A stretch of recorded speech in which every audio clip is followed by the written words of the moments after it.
C'est le 31 décembre, le dernier avis tranché de l'année.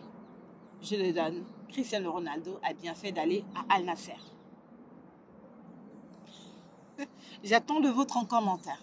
Vous me laissez le vôtre en commentaire. C'était pas prévu, mais voilà, on était en train de faire du sport. À un moment, on s'est décidé de s'arrêter parce que la nuit du 30 décembre 2022, il s'est passé quelque chose. L'un des plus grands joueurs au monde. Celui qui a donné l'envie à Vinicius, à Kylian Mbappé, à Erling Haaland, à Joao Félix, à je ne sais qui. La liste est tellement longue. Celui qui a donné envie à tous ces joueurs de rêver du grand ballon, comme on dit, de rêver du haut niveau, vient de signer à Al Nasser. La toile s'enflamme. On a tous dormi tard à cause des discussions, à cause des débats, est-ce pour, est-ce pour. Moi, j'étais contre cet avis. Mais à partir d'aujourd'hui, Al Nasser, c'est mon club préféré. Voilà, donc c'est un avis tranché, le dernier de l'année. Et je voulais vous partager mon avis concernant donc le transfert de Cristiano Ronaldo à Al Nasser. C'est la fin de sa carrière, peut-être en Europe, à moins qu'il nous fasse un comeback à la Samuel Eto'o, après sa parenthèse en Jima Kashkala. Mais sinon, à 38 ans, on peut dire que Cristiano Ronaldo a tout fait en Europe. Et il est temps qu'il pense à sa fin de carrière. Et s'il est allé chercher de l'argent au golf, ben l'argent appelle l'argent. Que voulez-vous? Et si c'est pour aider Al Nasser à avoir un rayonnement international, pourquoi pas, le projet. Il est bon, il est beau et surtout très appétissant. De plus en plus, je suis convaincue d'une chose. Les vrais qui aiment le football ne sont plus nombreux. Ceux qui ont gardé une part de raison ne sont plus nombreux. Ceux qui aiment le foot pour le foot ne sont plus nombreux. Mais la plupart des personnes, oh, je suis pro Messi, moi, c'est la team Cristiano Ronaldo. La plupart des gens le font pour nourrir leur propre ego. Là, j'en suis de plus en plus convaincue. Normalement, la rivalité Cristiano Ronaldo-Messi, eux-mêmes ils le disent, les concernés, que tu suives Cristiano Ronaldo, que tu suives Messi, ils le disent. Les débats étaient clos le jour qu'ils ont quitté. L'un a quitté le Real, l'autre a quitté le Barça. Ils se sont lancés dans une autre vie, dans d'autres challenges. Maintenant, ceux qui se nourrissent des conflits, ceux qui ne comprennent rien au football, qui s'accrochent aux footballeurs, c'est eux-là, les plus virulents. Parce que, qui se souvient de Onzi Makashkala? Moi, j'ai toujours été fan de Samuel Eto'o, je ne le cache pas. Depuis toujours. J'en refais, mais vous, non? J'ai toujours été fan de Samy. Mais on a tous été choqués. En 2011, qui connaissait Onzi Makashkala? Qui connaissait Onzi Makashkala ou je ne sais pas quoi là? Et qu'est devenue cette équipe-là? Nous tous, on n'est pas allés chercher ce que c'était cette équipe russe. Qui avait entendu? On connaissait les équipes russes, mais qui avait déjà entendu parler en 2011 de Onzi Makashkala? C'est pas Samuel Eto'o qui nous a mené ça. Mais Samuel Eto'o en 2011 avait quel âge? 30 ans. Il avait 30 ans.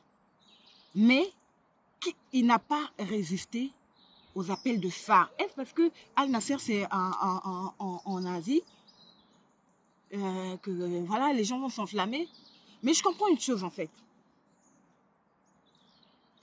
Même ceux qui, pendant ce mondial, étaient en train de crier Cristiano Ronaldo, finito, Cristiano Ronaldo, il est fini, il est fini, il est fini. Au fond d'eux, ils savent qu'il n'est pas fini.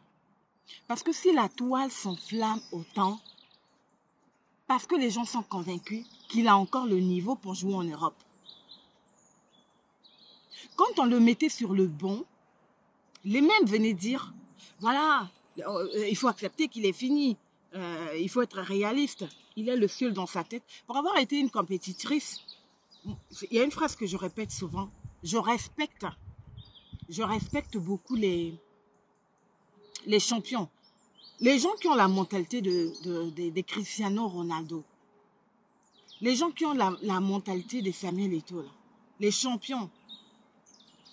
Quand vous dites qu'ils sont finis, dans leur tête, ils sont toujours à la quête des performances. Moi-même, jusqu'à un certain âge, je pensais que j'étais capable de courir, je ne sais pas combien. Je pensais que j'étais capable d'escalader combien de marches dans ma vie. J'étais convaincue. Des fois, je sors là, je me dis que je suis capable de courir encore jusqu'à le poids de l'âge. Donc, le gars, il s'assoit.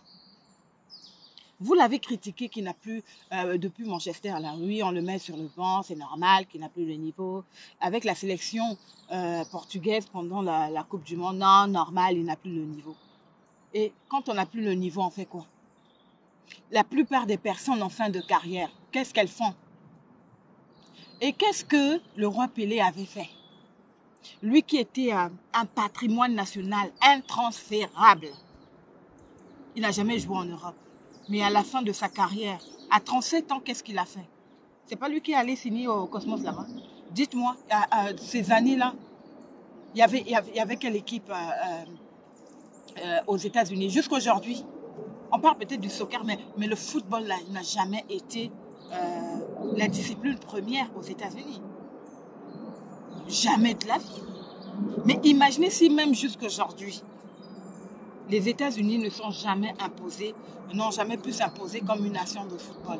Imaginez ces années-là, dans les années 70.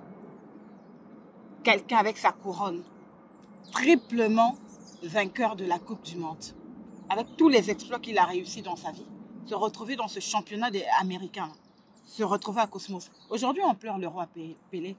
Il n'a pas encore été mis sous terre. Mais ça n'a pas commencé avec lui. Et comme le personnage a toujours eu un discours vrai, il l'a dit. J'ai joué par passion au football pour Santos, pour le Brésil. Je suis allé à Cosmos pour l'argent. Il l'a fait. C'était le crépuscule de sa carrière. Même si après il est reparti à Santos.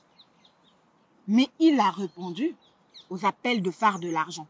Même le roi Pelé, à 37 ans, avec un peu de réalisme et tout, les pieds sur terre, il est allé aux États-Unis, à Santos. Samuel Eto'o, revenons encore à lui. Vous croyez que le choix d'Anji Makashkala, c'est un choix sportif? Vous rêvez ou quoi? Ce n'était pas un choix sportif. Il s'est retrouvé là-bas pour l'argent. Et quand on a voulu diminuer son salaire par 3, quand ils ont commencé déjà, et il est allé là-bas, il a 30 ans. Mais quand ils ont commencé 2 ans après, tout ça, à poser des problèmes non, par rapport à son âge et tout. Qu'est-ce qu'il a fait? Il n'est pas reparti en Europe, il est reparti en Europe. Iniesta est où? Vous qui connaissez si bien le football, vous qui ne comprenez pas le choix de certains joueurs, Iniesta est où? Qui connaît le club d'Iniesta? On est allé se perdre au Japon là-bas. Et comment s'appelle cette équipe-là? Kobe, je ne sais pas quoi là. Vous regardez le championnat japonais. Ça, on n'en parle pas. Hein. On n'en parle pas peut-être parce que Iniesta et Cristiano Ronaldo, ce n'est pas le même calibre. Donc, comme Cristiano Ronaldo, qu'on l'aime ou pas, il fait partie des 5 meilleurs au monde. Quand on va signer le roi Pelé, on va citer le roi Pelé, on va citer Maradona, on va citer Messi, on va ajouter Cristiano Ronaldo, on va mettre Ronaldo, on va mettre tout ce que vous voulez. Mais à moins d'être sorcier et de ne pas reconnaître qu'il fait partie des plus grands, qu'il fait partie du top 5 mondial. Et ce, jusqu'à ce que les autres vont grandir. C'est pour l'éternité. Le gars a tout gagné en Europe. 5 Ligues de Champions. 5 ballons d'or. On ne va pas parler de tout ce qu'il a réalisé en club, que ce soit à Manchester, que ce soit au Real de Madrid, ses plus belles années. À la Juve, il n'était pas fini. Il a connu une année difficile. à Manchester, ben voilà, le retour de flamme ne s'est pas passé comme prévu. Et la Coupe du Monde, on a vu ce qui s'est fait. Et aujourd'hui, les mêmes qui jetaient la pierre sur le champion, les mêmes qui ont commencé à lui manquer de respect. Moi-même, j'ai un moment, je suis restée tranquille, je me suis dit, mais pourquoi il va à Al Nasser? Mère et descendant sur terre. Soyons un peu réalistes. Mbappé est resté au PSG, pourquoi? Parce qu'il aime tant le club, c'est mon club de cœur, c'est par amour. Vous rêvez ou quoi? Quelqu'un qui pendant des années nous a expliqué que lui, son rêve, c'était le Real de Madrid, le projet de sa vie, le Real de Madrid. Et bim, changement de fréquence, il reste au PSG et il veut gagner. Vous croyez que c'est pourquoi? Par amour? Parce que je vais manquer à mes fans du PSG, je préfère rester là. Vous rêvez ou quoi? Vous voyez comment il était reçu à Madrid? Il était reçu en champion, il était reçu en star, il était reçu avec tous les honneurs. Mais s'il est resté, c'est à cause de l'argent.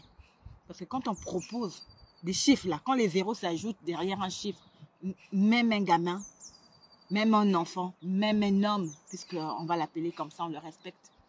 Il peut avoir l'âge de nos enfants, mais c'est un homme, c'est un monsieur, c'est un grand footballeur. On lui doit de respect.